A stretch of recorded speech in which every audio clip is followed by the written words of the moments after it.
apa kabar Anda semua? Saya Arif. Senang sekali bisa menjumpai Anda semua. I love Monday. Ini kita ketemu di hari Senin bersama dengan Bung Rocky.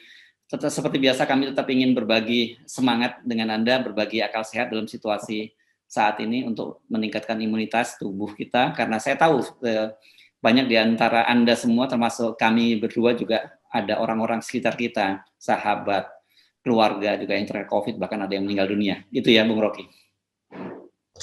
Ya, ini Black Monday, Senin hitam, karena seluruh media massa, WA Group, sosial media memberitakan tentang kekacauan koordinasi dari pemerintah. Ada yang bilang brengsek, ada yang menganggap bahwa titik akhirnya udah dicapai dan karena itu Presiden Jokowi harus lempar handuk. Bahkan begitu diucapkan. Jadi terlihat betul bahwa kegagalan pemerintah untuk menghasilkan rasa aman dan mempersiapkan kedaruratan itu diabaikan dari awal. Jadi memang kalau pemerintah bilang cerewet, masyarakat sipil sekarang mesti gantian tuh. Pemerintah ini harus duduk diam dan diomeli oleh masyarakat sipil. Itu yang terjadi tuh. Jadi kita tahu bahwa ya luar negeri udah berkali-kali memberitahu dan pakar-pakar dalam negeri juga. Tapi itu udah terjadi sehingga satu kepastian harus dihasilkan hari ini. Mau lanjut apa? Mau tetap dengan seolah-olah biasa-biasa aja. Mau pelihara kesehatan publik atau mau rawat jalan tol, kan itu yang terjadi. Tapi kita masih dengar ini ada infrastruktur masih mau diteruskan.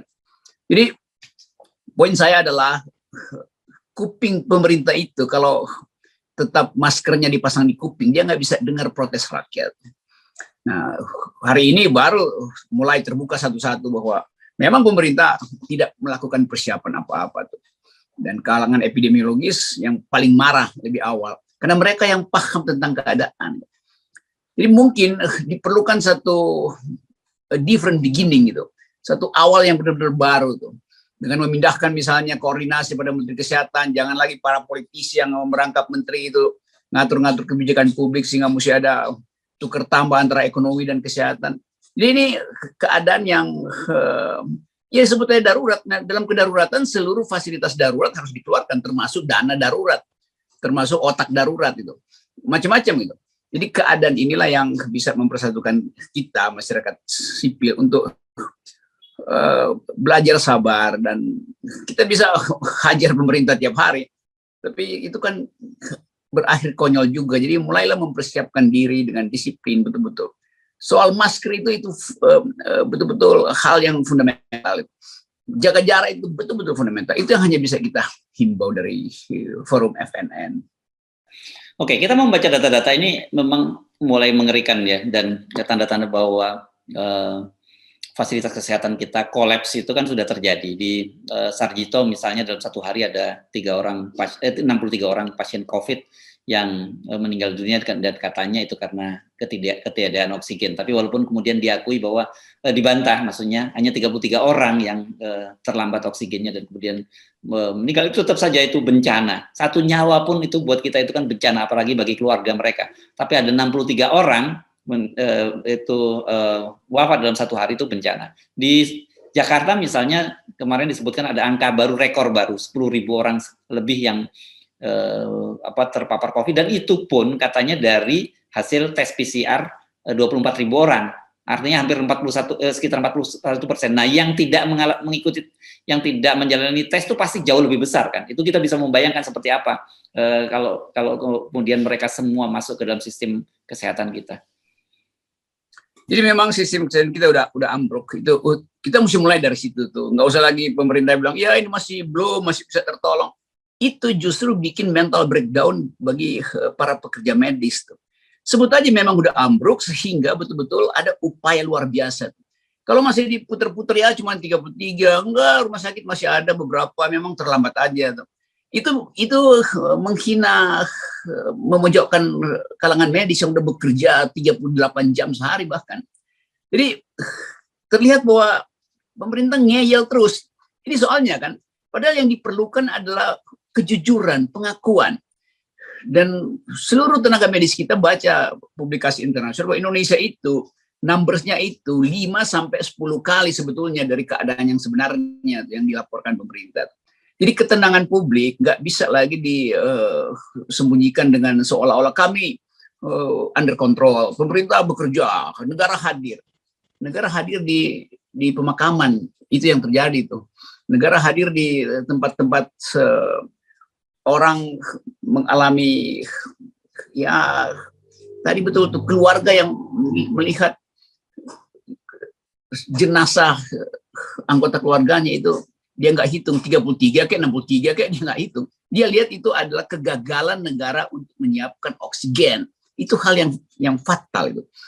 Jadi itu sebetulnya yang membuat kita antara marah tapi sekaligus harus tahan dan mulai berupaya untuk melakukan apa yang bisa dikerjakan sebagai warga negara. Nah, sejak kemarin kan sebenarnya kita mengingatkan pemerintah komunikasi publiknya yang mesti diperbaiki. Dalam situasi sekarang saya kira bukan waktunya lagi menutupi begitu ya. Justru harusnya masyarakat diberitahu situasi kita darurat, kemampuan pemerintah itu seperti ini. Karena itu rakyat harus melakukan langkah-langkah semacam ini. Kan harusnya seperti itu, bukan menutup-nutupi. Oh tidak, kami tidak kolaps, tapi orang berantrian sampai di lapangan parkir, tidak dapat tempat di rumah sakit karena mereka merasa nggak kolaps kita dan harapan satu-satunya ke rumah sakit kan. Iya, itu kalau pemerintah paham nilai-nilai kemanusiaan. Jadi dia ngaku aja bahwa kami gagal dan karena itu kami harus minta tolong tokoh-tokoh masyarakat, kalangan ulama, jangan lagi musuhin semua orang.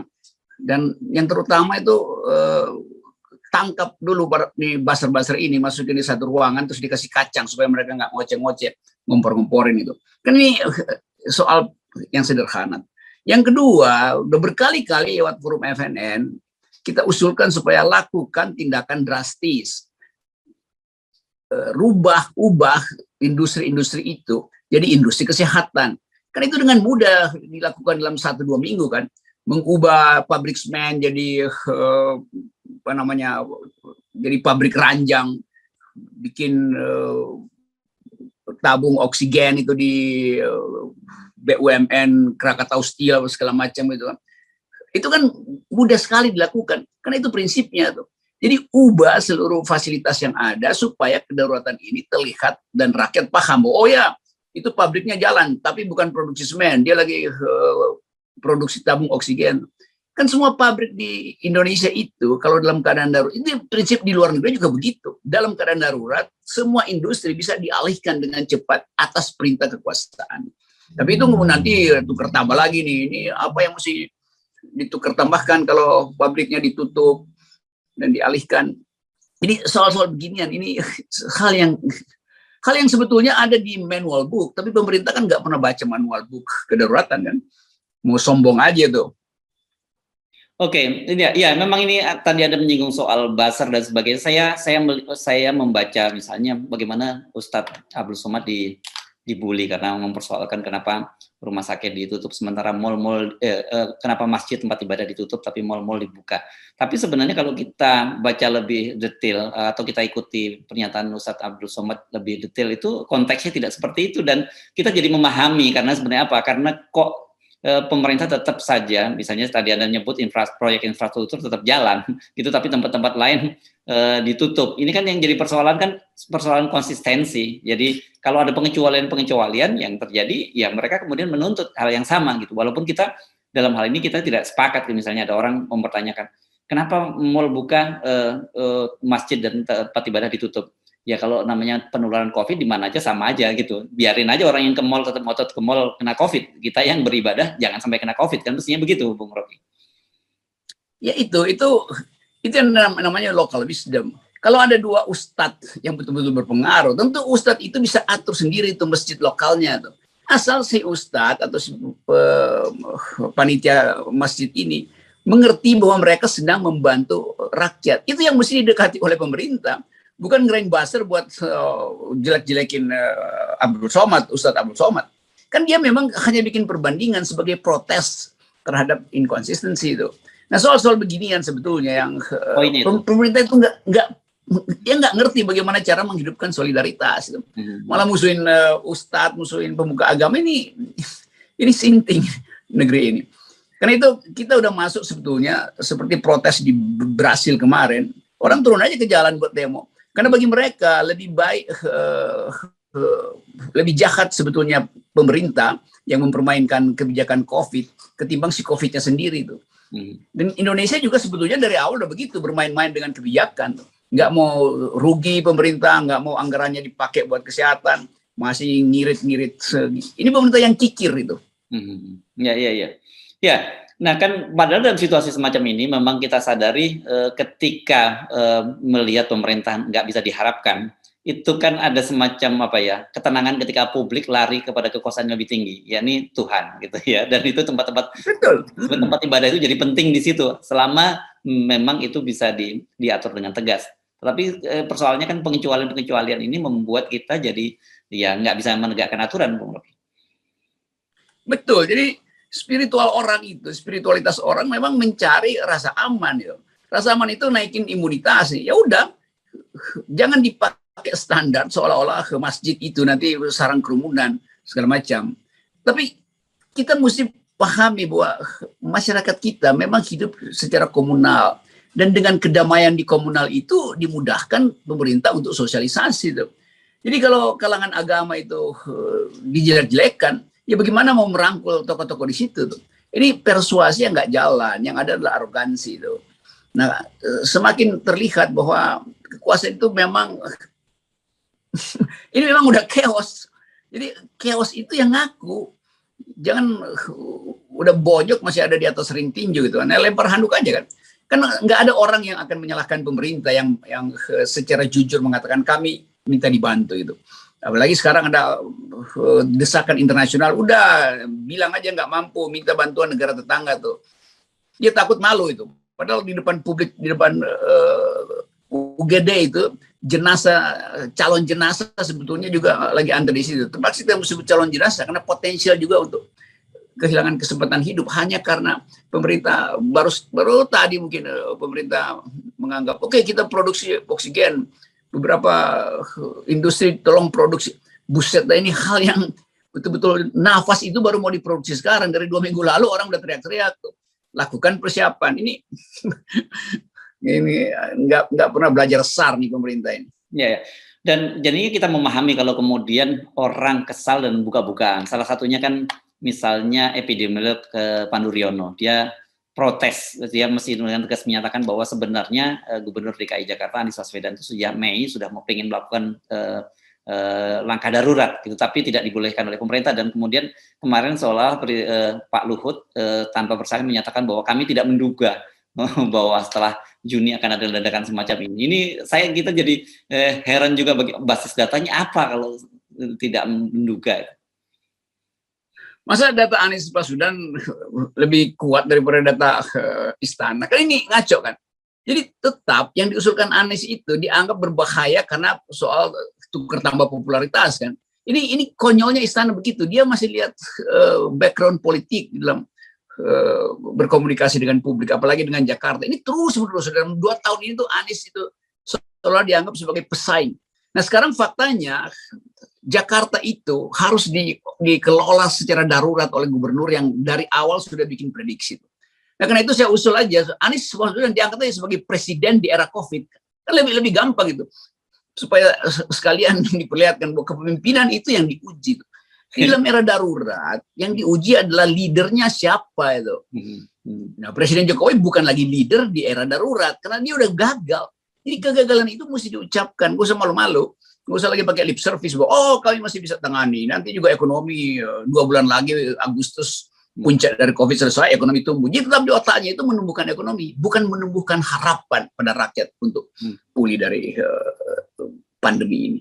Ya, saya kira mungkin kita sampai pada satu titik kehabisan kata sebenarnya ya. Kita bicara dengan pemerintah kita, dan kita akan sejak kemarin sudah bicara, lebih baik kita bicara pada publik langsung gitu, bahwa situasinya darurat dan mari kita sama-sama berpikir menanggung soal ini bersama-sama, saling meringankan beban, saling membantu di antara sama kita. Ini mesti kita ulang-ulang terus nih pernyataan-pernyataan semacam ini, Bung Rocky. Ya, saya lakukan itu di komunitas kecil dan berupaya untuk menyadarkan bahwa ini serius betul nih. Jadi jangan sampai bebani lagi pemerintah yang memang tidak mungkin lagi mengatasi. Jangan sampai di desa-desa terutama itu soal masker betul-betul tiba-tiba orang copot aja masker kan, karena dianggap ya nggak ada yang penting sebetulnya. Dan ini yang mesti ajak aja ormas-ormas di daerah itu, pemuda Pancasila, KNPI segala macam itu untuk bagiin masker. Dan kadang-kadang saya lihat di daerah saya di sekitar Sentul itu masker itu memang mahal juga tuh. Kalau satu pak 15.000 aja itu yang sebetulnya tinggal 2.001 itu kalau dihitung-hitung dalam seminggu dia 5 kali ganti aja itu udah 75.000 itu satu keluarga kan. Jadi memang nggak cukup itu. Nah itu sebetulnya pabrik kertas kemarin saya usulkan bahkan peruri percetakan uang itu dialihkan untuk nyetak masker aja supaya betul-betul tersebar itu. Itu kan perlindungan pertama adalah supaya virus itu nggak masuk lewat sistem pernafasan. Ya pakai masker aja itu dasarnya. Lu ambil jarak tuh. Ini soal sosialisasi yang sama sekali nggak nyampe di saya putar-putar terus kalau daerah Jawa Barat sini itu nggak nyampe tuh ke desa-desa tuh. Ya. Jadi sekali lagi kita himbau supaya FNN bersama media lain itu sosialisasikan sedapat mungkin dan yakinkan dengan cara pakai bahasa rakyat bahwa betul-betul ini adalah keadaan yang sangat-sangat berbahaya. Yes. Kita bisa lakukan itu dari orang per orang. Ya. Baik, makasih. Dan kita mengingatkan juga pada viewer kita, viewer Rocky Gerung Official itu kan tanpa diminta Anda mesti menjadi duta-duta untuk menyelamatkan bangsa kita dari bencana yang saat ini tengah terjadi. Iya, jadi sebanyak viewer yang ada di FNN, di tempat saya, Her Subeno, kan kalau kita lakukan kegiatan berdasarkan deret ukur 1 jadi 2, 2 jadi 4, 4 jadi 16 segala macam, kita bisa lakukan. Nah itu kekuatan rakyat dan itu harus mampu untuk menghasilkan perubahan di dalam waktu yang dekat. Jadi mari kita sama-sama buktikan bahwa kita bisa atasi COVID ini bahkan tanpa dukungan pemerintah. Yes, iya, jangan pernah putus asa. Bersama kita bisa. Yes, itu intinya tuh. Dan inti itu yang harus kita bawa selama 24 jam. Kita bisa. Terima kasih, Bung Rocky. Bye, tetap jaga kesehatan. Salam akal sehat, salam tubuh sehat.